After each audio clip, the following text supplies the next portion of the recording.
Tom Cruise just rode a motorcycle off a cliff 6 times today. I think I can hold to the bike a little longer. Fuck yes! Sooner or later, we all have to accept certain truths in life.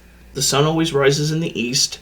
Pineapple doesn't belong on pizza. Hollywood is overloaded with narcissists and perverts.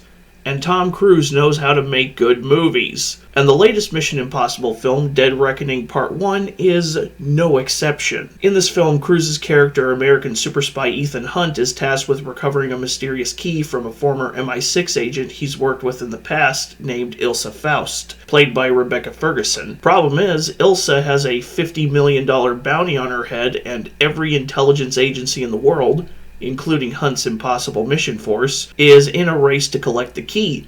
The key, it seems, is connected to an AI that has gained sentience and gone rogue, potentially compromising all global defense systems. To make matters worse, there are elements outside the intelligence community with an interest in the key, including arms dealer Alana Mitsopoulos, played by Vanessa Kirby, a shadowy figure from Hunt's past named Gabriel, played by Isai Morales, and professional thief Grace, played by Haley Atwell.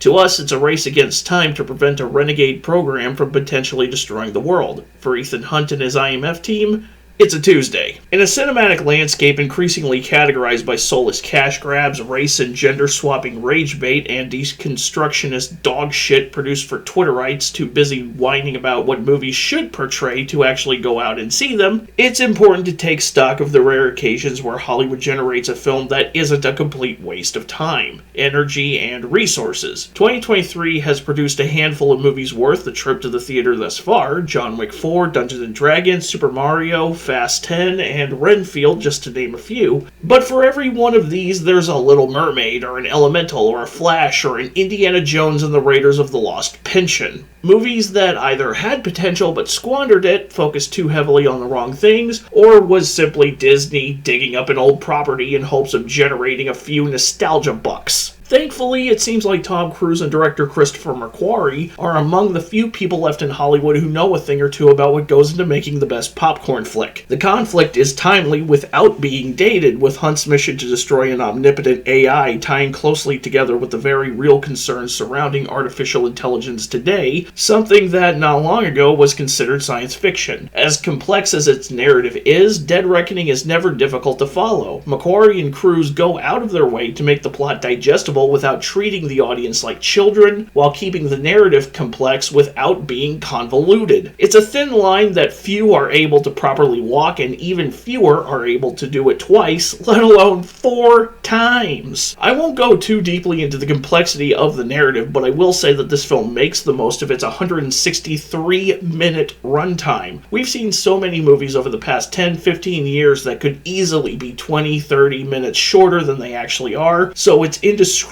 refreshing to see a movie that earns its extended runtime. Each scene, whether it's simple dialogue or complex action sequences following multiple perspectives, matters. There isn't one character who feels unnecessary to the story, whether it's Haley Atwell's Grace, Vanessa Kirby's White Widow, Rebecca Ferguson's Ilsa, Hunt's team of Simon Pegg's Benji Dunn and Ving Rhames' Luther Stickle, Henry Czerny's IMF director Kittredge, a welcome return from the first Mission Impossible, along with Pom Clementief's Paris, and Cary Elwes's director of national intelligence Denlinger. Each and every character exists within this story to serve the same function, to further the conflict between Tom Cruise's Ethan Hunt and Isai Morales' Gabriel. And holy shit, does the action sell this movie. At this point, Cruise has built a name for himself, for putting himself through the kind of insane stunt work that would make Evel Knievel shit his pants, whether it's scaling the Burj Khalifa in Ghost Protocol, dangling onto the side of a plane and holding his breath for 6 uninterrupted minutes for an underwater sequence in Rogue Nation, or halo jumping, riding a motorcycle through oncoming traffic at high speeds without a helmet, and climbing up a rope only to commandeer and fly a helicopter dangerously close to the ground at dangerously high speeds in Fallout. Dead Reckoning Part 1 is no exception. I won't spoil the full extent of insane stunts Cruise puts himself through for our entertainment with this film, but I will say that for a guy who just turned 61 years of age, Tom Cruise is not slowing down anytime soon, which is great because that motivates the actors around him to